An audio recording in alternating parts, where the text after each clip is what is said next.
Recent floods have caused serious damage to life and property in many areas of Pakistan. Over 1,000 people have lost their lives. Millions have been displaced.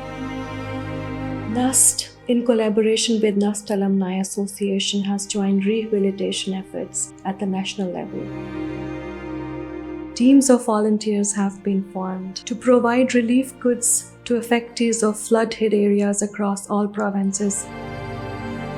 So far, over 500 households have been provided with relief items in Noshero and Rasalpur. In collaboration with Rawalpindi Medical University, NUST has also set up a free medical camp. Our teams are also reaching out to people in affected areas of southern Punjab, Sindh, and Balochistan. Millions are awaiting our help. Join us in this noble cause.